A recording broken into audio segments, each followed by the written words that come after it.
High, good morning. আজকে আমাদের শেষ দিন পুরীতে। তো অবশ্য এবার পুরীটা ঘুরেছি, কিন্তু বাট শরীরটা খারাপ হয়ে গেছিলো, ওই জন্য আমি ঠিকঠাক ঘুরতে পারিনি। তাও যতটা পেরেছি কভারেজ করেছি। কালকে তো রঘুরাজপুরে গিয়েছিলাম, তারও ভিডিও আপনাদের সামনে আসবে। তো আজকে লাস্ট দিন, আজকে আমাদের বন্দে ভারতের ট্রেন আছে 1:50-এ। এখন এই লাস্ট মুহূর্তের মার্কেটিং, মানে খাজা কিনতে বেরিয়েছিলাম। তো খাজা কিনলাম। আমরা কিনেছি খাজা আপনার ভারত সেবার সময় ওইখানে একটা নৃসিংহ মিষ্টির দোকান আছে, তো ওইখান থেকে কিনেছি। তবে খাজা কেনার ক্ষেত্রে আমি বলবো, আপনাদেরকে সবসময় সাজেশান দেবো যে সব দোকানেই যান, গিয়ে অল্প করে টেস্ট করুন।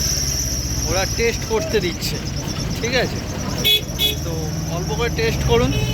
টেস্ট করার পরে যে দোকানের আপনার খাজা মনে হবে যে হ্যাঁ ভালো, তো সেই দোকান থেকে আপনারা খাজাটা কিনুন। কারণ এখানে অনেক দোকান আছে যারা খাজা বিক্রি করছে, প্রচুর দোকান। তো আমার মনে হয় যে অনেক দোকানের খাজা এখন অনেক বাজে হচ্ছে, মানে ঠিকঠাক রাখা যাচ্ছে না। কারণ আমরা এত দূর থেকে নিয়ে যাচ্ছি, অন্তত 1 সপ্তাহ 2 সপ্তাহ খাজাটা যদি ঠিকঠাক থাকে তাহলে কাউকে দেওয়া যায়। কারণ সবসময় তো গিয়েই তো সবার সাথে দেখা হয় না, তো তাদেরকে দিতে গেলে অন্তত 1 সপ্তাহ 2 সপ্তাহ দেরি হয়। কিন্তু অনেক নামি দামি দোকান আছে, নাম আর নিচ্ছি না, অনেকেই শুনেছেন হয়তো। তো সেই সব দোকানে খাজা শুধু বলে না ভাড়ে কাটছে, মানে নামে কাটছে জাস্ট। ওই জন্যই বলছি যে খাজা আপনারা সব জায়গা থেকে টেস্ট করুন। টেস্ট করে, কারণ বিভিন্ন জনের টেস্ট বিভিন্ন রকমের, দ্যাট ওয়াইজ আপনারা সব জায়গা থেকে টেস্ট করুন। যেখানে আপনাদের ভালো লাগবে সেখান থেকে আপনারা কিনুন, তাহলে দেখবেন ঠকবেন না।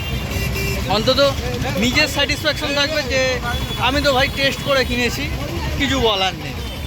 যে অন্যজনের লোকের কথা শুনে বা আমার কথা যে সৌভিক বা চলো যাই অন্য পথের টিমের মেম্বার বলেছে যে এই নৃসিংহ সুইটসের খাজা ভালো, তাই জন্য আপনারা গিয়ে কিনুন, এরকম টাইপের একটা অ্যাডভার্টাইজমেন্ট দিয়ে দিয়েছে, তো সেখান থেকেই কিনতে হবে, এইটা না জানো। অন্তত নিজেরা টেস্ট করলে এটুকু বলতে পারি যে নিজের স্যাটিসফ্যাকশন থাকবেন যে আমি একটা নর্মাল দোকান থেকে কিনেছি, তাও ভালো কিনেছি, বা আমি টেস্ট করে কিনেছি, আমার টেস্টে আমারই ভুল হয়েছে, মানে নিজের কাছে স্যাটিসফ্যাকশন, এটা আর কিছুই না। এটাই বলার ছিল যে খাজার দোকান এখানে প্রচুর, না নিজেরা টেস্ট করে কিনুন, অসুবিধা নেই। কারণ খাজা তো বাড়ির সবাইকে দিতেই হয় অন্তত পক্ষে। তো কালকেও মার্কেটিং প্রচুর হয়েছে আমাদের, বিশেষ করে রঘুরাজপুরের জন্য আমি মানে খুব আশা নিয়েছিলাম যে ওখান থেকে কিছু কিনবো। তো সেই আশা আমার সাকসেসফুল হয়েছে। আমি ওখান থেকে বেশ কিছু জিনিস কিনেছি। হ্যাঁ, অনেকের কাছে বেশ কিছু ভিডিওতে আমরা দেখেছি যে রঘুরাজপুরে মানে এক্সপেন্সিভ দেখাচ্ছে, অনেক দাম অনেকে। দেখুন, সত্যি কথা বলতে ওখানে দরদাম করা যাচ্ছে রঘুরাজপুরে। আমার ওয়াইফই দরদাম করে ওখান থেকে অনেক কিছু কিনেছে, আমার জন্যেও নিজের জন্যেও কিনেছে। মানে অ্যাকচুয়ালি আমাদের দুজনে কিনেছি আমাদের ঘর সাজানোর জন্য। ওখানে বেশিরভাগ জিনিস হচ্ছে ঘর সাজানো আর গিফট দেওয়ার জিনিস। তো সেখানে বলবো রঘুরাজপুরে দরদাম করে কিনে যাচ্ছে। তবে হ্যাঁ, দাম আছে জিনিসের, ভালো টাকায় দাম প্রাইস আছে, কিন্তু সেগুলো কারণও আছে। কারণ ওদের হাতের সূক্ষ্ম কাজ তো আমরা দেখলাম। তার জন্য বলছি আপনারা যান গ্রামটাতে, গ্রামটা খুব সুন্দর গ্রাম। ভিডিওতে পুরো ডিটেলস থাকবে আমার ওই গ্রামের সম্বন্ধে, মানে ওই গ্রামটা নিয়ে আমি আলাদা করেই পুরো ভিডিও দেবো ইউটিউবে। তো ওখানে প্রাইসগুলোও আমি বলবো, এবার ওরাও বলছে, শুনতে পাবেন প্রাইসগুলো। তো ওখানে যান যারা এই আর্ট নিয়ে ভালোবাসে বা এইসব জিনিস ভালোবাসে, তো তাদের জন্য এই গ্রামটা একদম পারফেক্ট। আমাদের যদিও দেরি হয়ে গেছিলো অনেক, মানে রাত্রির হয়ে গেছিলো, রাত বলতে আপনার সন্ধ্যা হয়ে গেছিলো, তো সেখানে কিছু করার ছিল না আমার, সেখানে কি করব, তাই যতটা পেরেছি কভারেজ করেছি।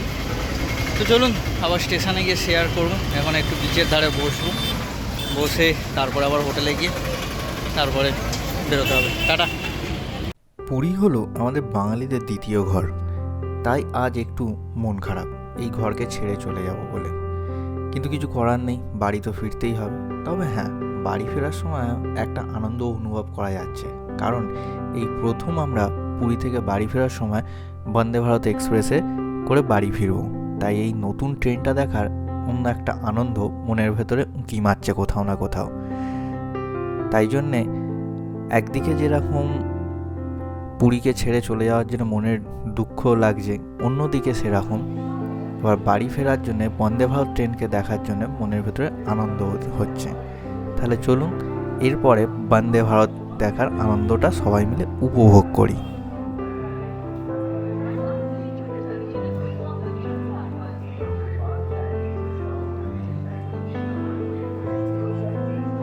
এখন আমরা পুরী স্টেশনে চলে এসেছি, আর প্ল্যাটফর্মে বন্দে ভারত ট্রেনও দাঁড়িয়ে আছে। এবার শুধু ট্রেনে ওঠার অপেক্ষা আর ট্রেন জার্নিটাকে উপভোগ করার অপেক্ষা। তাহলে চলুন এই ট্রেনে এবারে উঠেই পড়েই আমরা।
হলো এটা দেখো তো ওইদিকে আমাদের তো সিট তাই তো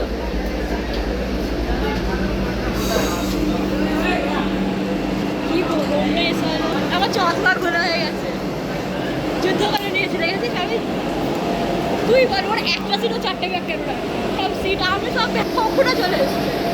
কত রকমের পাবলিক হয়, মানে বন্দে ভারতের টিকিট কেটে সবাই উঠেছে, সবাই করেছে, সবার কাছেই বড় বড় লাগেজ আছে। তো আমরা উঠে দেখছি, আমি যথারীতি যেটা ভেবেছিলাম যে এখানে তোমার হচ্ছে কি বলে, তো যেটা বলছিলাম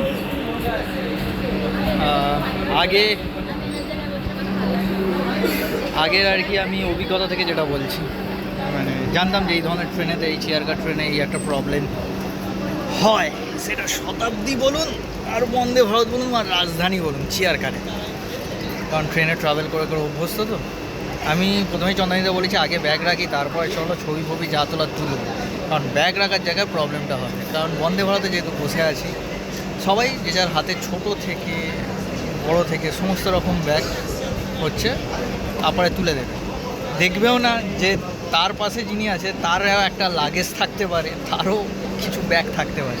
তো যথারীতি আমরা গিয়ে দেখলাম আমাদের ব্যাগ রাখার কোনো জায়গা নেই।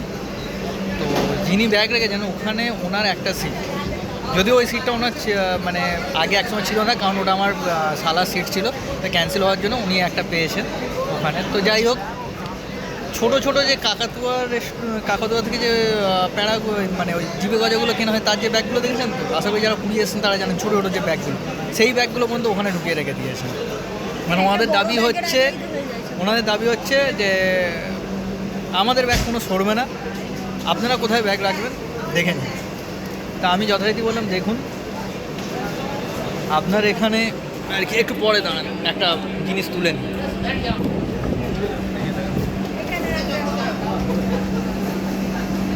ঠিক আছে,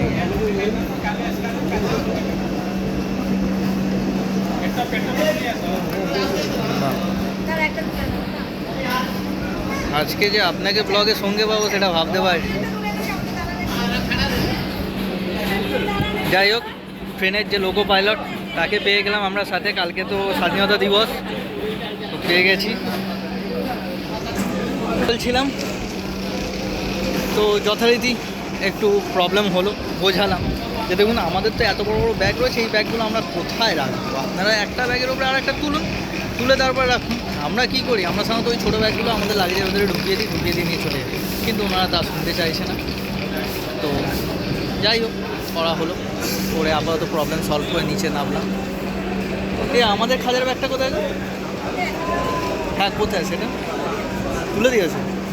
এবার দেখুন রিলায়েন্সের ব্যাগটা উপরে তুলে দিয়েছে তো।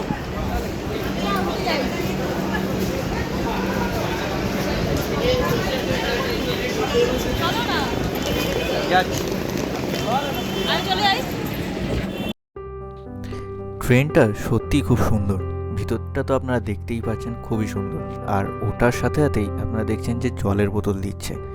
তাহলে এবার জেনে নেওয়া যাক যে এই ট্রেনটা পুরী থেকে কবে কবে ছাড়ে হাওড়ায় আসার জন্য।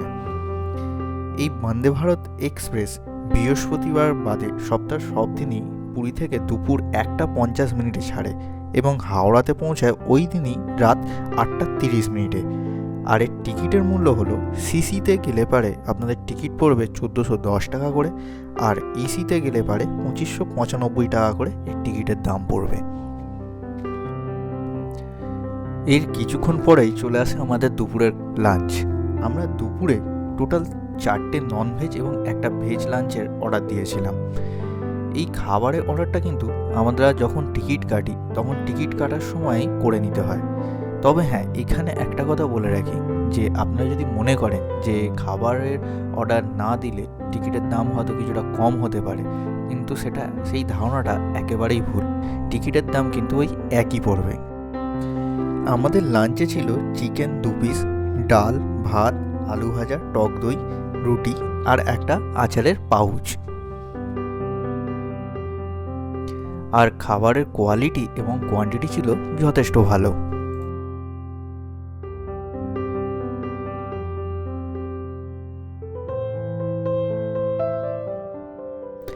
আর এরপর ঠিক বিকেল 5:30টার সময় চলে আসে আমাদের টিফিন। তাতে ছিল একটা ডায়েট চিড়ার প্যাকেট, একটা খাস্তা কচুরি, একটা জুস এবং বাদাম পাটালি ও টমেটোর চাটনির পাউচ, আর সাথে ছিল কফি।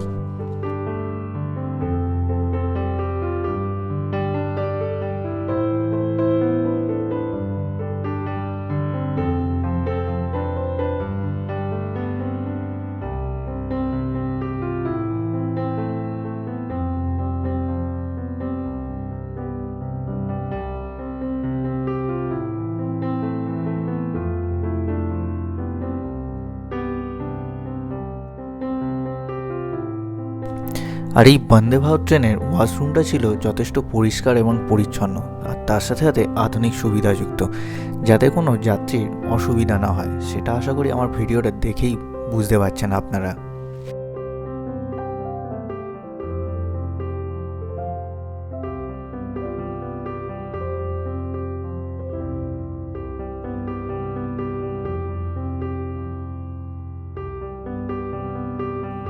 তাহলে পুরী সিরিজ আমরা আজ এখানেই শেষ করলাম। তবে হ্যাঁ, এরপরে পুরী সিরিজের একটা কম্বাইন্ড ভিডিও আপনাদের জন্য আমি নিয়ে আসবো, যাতে আপনারা পুরী সিরিজের টোটাল বাজেটটা পেয়ে যাবেন। আশা করি পুরী সিরিজ আপনাদের ভালো লেগেছে। দেখা হবে পরের ভিডিওতে নতুন কোনো একটা জায়গা নিয়ে। তাহলে আজকের মতন এখানেই বিদায় নিলাম। নমস্কার।